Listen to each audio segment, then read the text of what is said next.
The Arctic. A realm of breathtaking desolation, of ice stretching to an unforgiving horizon. For centuries, it has beckoned the bold, the ambitious, the indomitable spirit of human exploration. To stand at the North Pole, the very apex of our world, was the ultimate prize. Robert Peary announced he had achieved this feat, planting his flag where the lines of longitude converge. He claimed to stand where no human had stood before, but what if it never actually happened? Dramatic sound effect. This is a story of ice, endurance, rivalry, and a legacy shrouded in doubt. We journey back to the dawn of the 20th century, when the race to conquer blank spaces was at its zenith. Peary's assertion was a beacon of national pride, yet whispers of doubt began to circulate like cracks in a vast ice floe. Join us as we delve into this polar enigma. Was he a hero who pushed human boundaries? Or was his claim built on a foundation less solid than the pack ice? Before we dive into the icy mystery, don't forget to like, share, and subscribe for more historical truths and lies. History books etch his name, Robert Peary, first to the North Pole April 6, 1909. Or so the declaration echoed across the world. His quest wasn't solitary. The National Geographic Society and the U.S. Navy lent their support to his ambitious endeavor. Yet as the cheers faded, dissent arose. Challenges to Peary's claim emerged from his own team members. For such a monumental achievement, the world expected proof. Curiously, no photograph shows Peary or his flags at the North Pole. Peary relied on Inuit guides and dog sleds, battling through miles of brutal sub-zero wilderness towards his goal. Matthew Henson, a skilled aide, was by some accounts the first to reach their celebrated destination. Experts suggest a troubling discrepancy. Did Peary miss the true pole by 30 to 60 miles? The final legs of his journey were reportedly covered at speeds many seasoned Arctic travelers deemed unrealistic, raising questions about his timeline. In an era before modern technology, independent verification of his polar position was conspicuously absent from the expedition records. Adding to the unease, Peary destroyed his navigational records, preventing any independent attempt to verify his calculations and final position. The polar stage wasn't Peary's alone. His rival, Dr. Frederick Cook, sensationally claimed to have reached the North Pole a year earlier, in 1908. Cook documented his alleged journey in a compelling book, boldly titled My Attainment of the Pole, staking his place in history. What followed was an intense, bitter, and public battle for recognition between Peary and Cook, captivating audiences on both sides of the Atlantic. Cook's credibility suffered when his South Pole claim was exposed as a fabrication, casting doubt on all his assertions.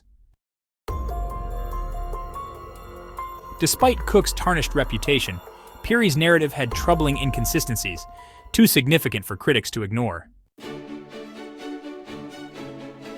In 1911, Congress recognized Peary's claim, yet this endorsement failed to silence the persistent skeptics and doubters. Peary's final polar party was small, just 5 men, none with certified training to verify his readings.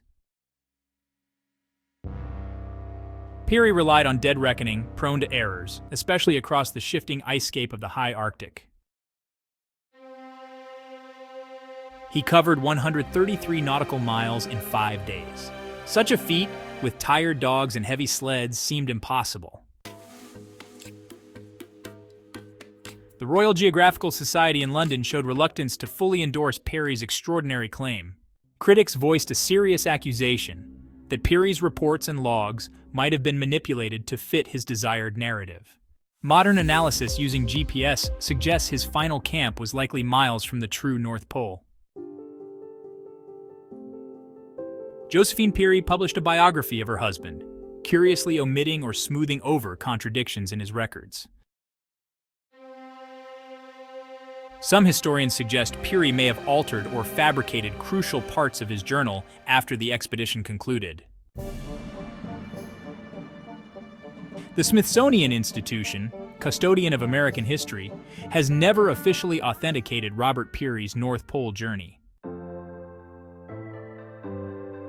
The New York Times supported Peary, championing his cause while discrediting his rival Frederick Cook.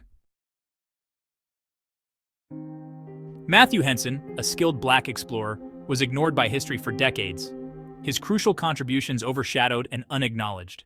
Despite the doubts and questions, Robert Peary received the prestigious Congressional Gold Medal for his Arctic achievement. Today, his sleds, equipment, and contested journals are carefully preserved artifacts in museums. Modern satellite imagery and terrain analysis reveal Peary's daily mileages to be impossible achievements. Polar historian Sir Wally Herbert, after meticulous study, called Peary's celebrated account of reaching the pole a great deception. Peary likely believed he reached the pole, the desolate expanse offering few landmarks to an unconfirmed navigator. Matthew Henson quietly asserted he saw the pole first, but never publicly vied for the primary credit of discovery. The United States Navy later named a submarine in honor of Robert Peary and his Arctic endeavors. His name is etched upon the landscape he explored. A glacier in Greenland bears the name Peary, a monument to his expeditions. Peary's Arctic life held secrets. He fathered 2 children with an Inuit woman, a fact hidden from the public for years. His official photographs lack any clear marker or unambiguous view of the geographic North Pole itself. Critically, his expedition lacked the precise instruments needed to confirm their exact location at the Earth's northernmost point.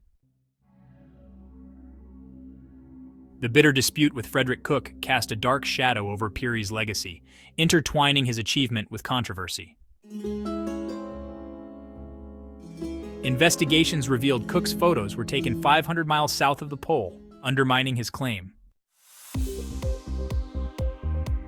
Peary's claim to the North Pole stood largely because Cook's competing assertion was weaker and ultimately discredited.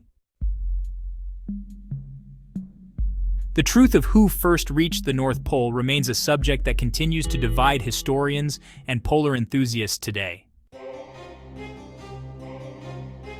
In 1989, Sir Wally Herbert's study concluded Peary likely never reached the pole. Herbert, with his British Transarctic Expedition team, verifiably reached the North Pole on foot in 1969.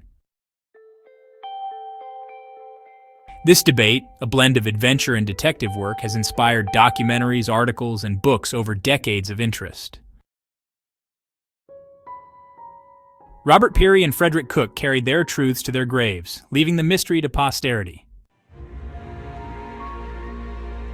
Some historians credit Soviet pilots in 1948 as the first confirmed humans at the geographic North Pole.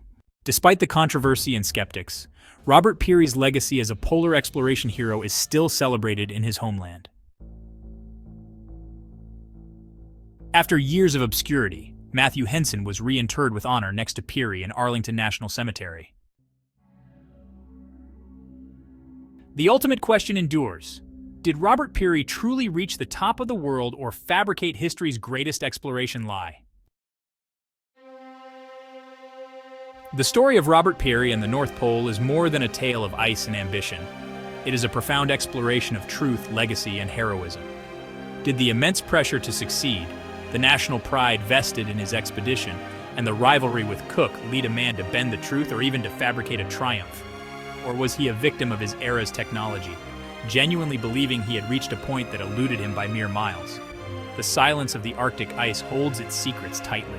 The allure of the unknown, the drive to be first, these are powerful human motivators, capable of inspiring incredible feats of endurance, but also, perhaps, profound misjudgments or deceptions. What do you think? Hero of the Arctic or master of deception? Tell us in the comments. Don't forget to like, share, and subscribe for more mysterious moments from history.